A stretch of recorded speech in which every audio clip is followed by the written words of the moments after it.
sou a Daniela Andrade, eu sou fisioterapeuta e hoje eu estou aqui no canal da Vol para falar com vocês sobre síndrome do túnel do carpo. Vamos lá?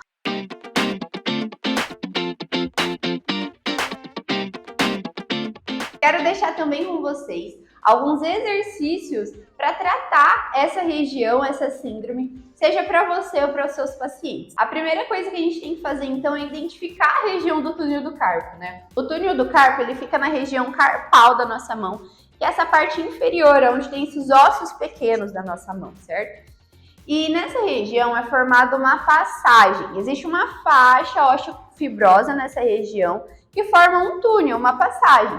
E por baixo desse túnel passam alguns tendões de músculos do antebraço, principalmente músculos responsáveis pela flexão de punho e pela pronação, que é esse movimento da mão para baixo, do prometer, sabe? Então esses tendões, alguns tendões que fazem esses movimentos, eles passam por baixo dessa faixa osteofibrosa.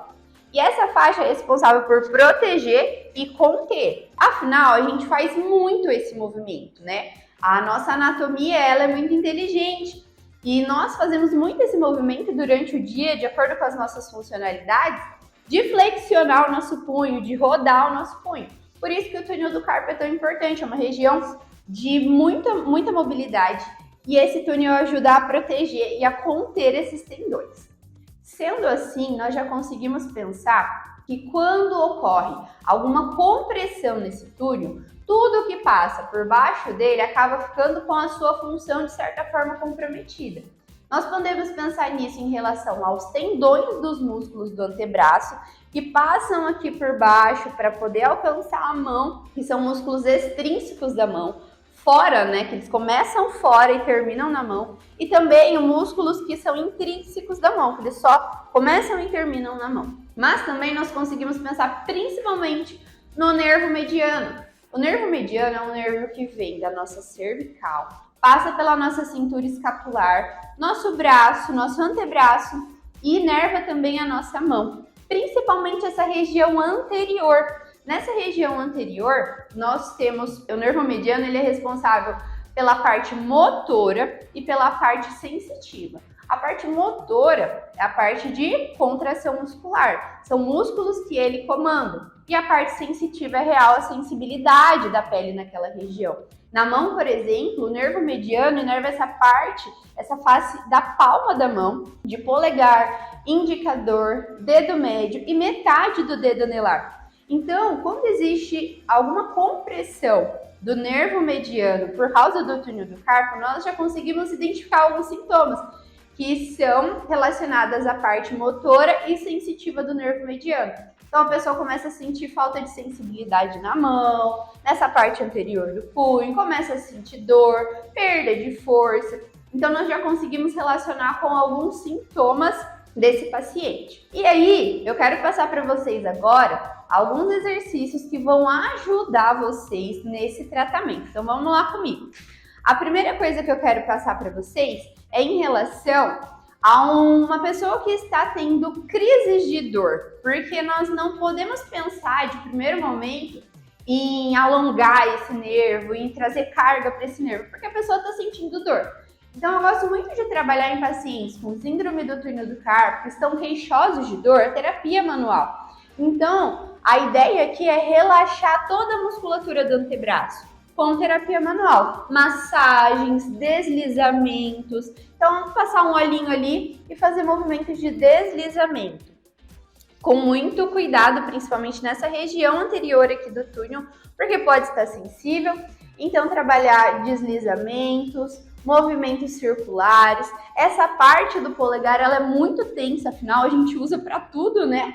E principalmente hoje em dia que a gente fica muito tempo no celular, o nosso trabalho é no computador, né? Isso pode provocar a tensão de alguns músculos. Esses músculos, eles são pequenos, então é interessante a gente liberá-los também.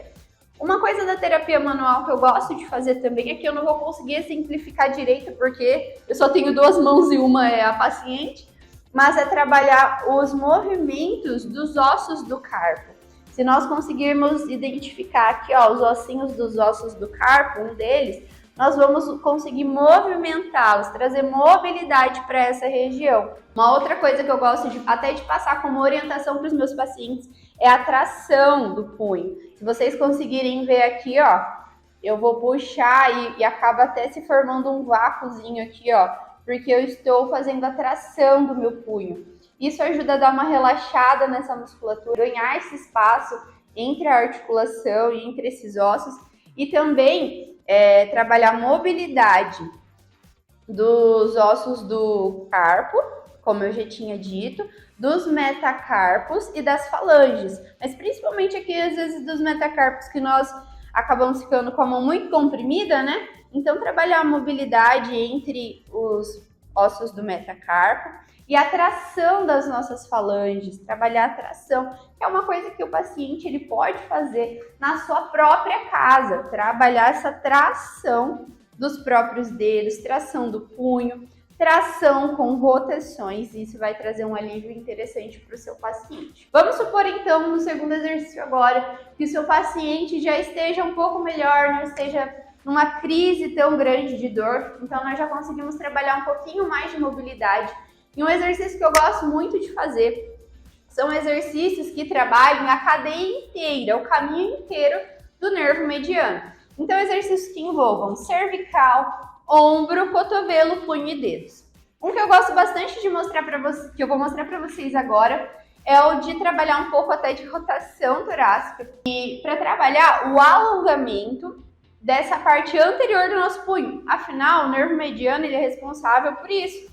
E às vezes a pessoa pode se encontrar com algumas queixas de contração excessiva, então é interessante a gente alongar essa região agora, tá? Então, supondo que a pessoa não esteja mais em crise, eu gosto de fazer alguns exercícios que trabalhem, ó, já estou trabalhando minha rotação cervical, consigo trabalhar também o alongamento. É que aqui, gente, eu não tô com dor e eu não tenho síndrome do túnel do carpo, então eu sou uma pessoa com uma mobilidade boa, né?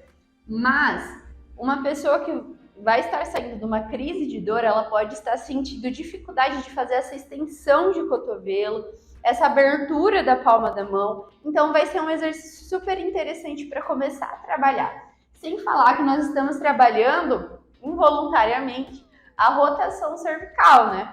Então com isso nós conseguimos ver que o trabalho não é focado apenas na região de dor, mas sim no complexo inteiro, né? Em todo o membro superior, desde a cervical até a ponta dos dedos.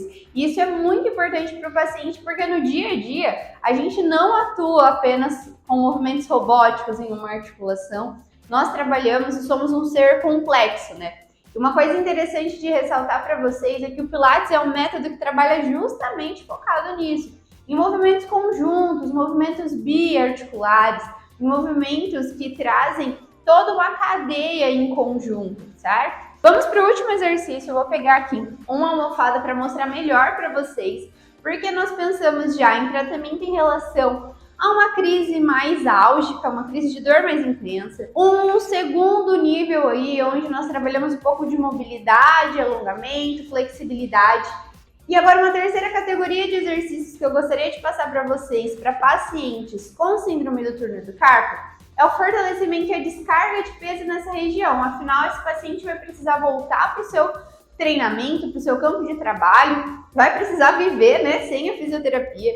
E eu gosto bastante de trabalhar descarga de peso e recuperar a função muscular dessa mão. Então, vou mostrar para vocês um exercício super interessante que eu gosto de fazer. Eu vou colocar a almofada aqui para vocês perceberem.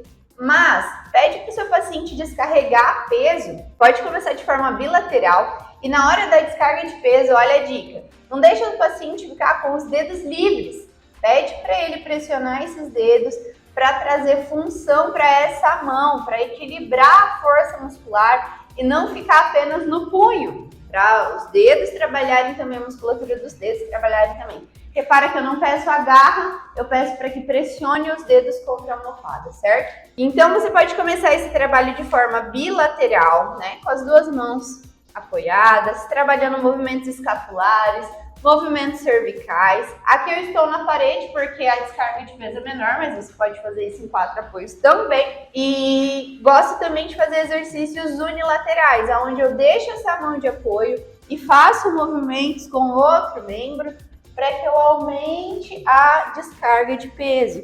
De preferência, movimentos funcionais, para que essa mão sirva de apoio para os movimentos funcionais que estão acontecendo, certo? Espero que vocês tenham gostado desse vídeo, que vocês tenham pego pelo menos as ideias de como construir e preparar a terapia de vocês para os pacientes com dor de síndrome do túnel do carpo. Deixo aqui o convite para vocês conhecerem as nossas páginas, para vocês conhecerem o nosso canal. Aqui embaixo tem todas as informações que você precisa saber para isso. Até a próxima!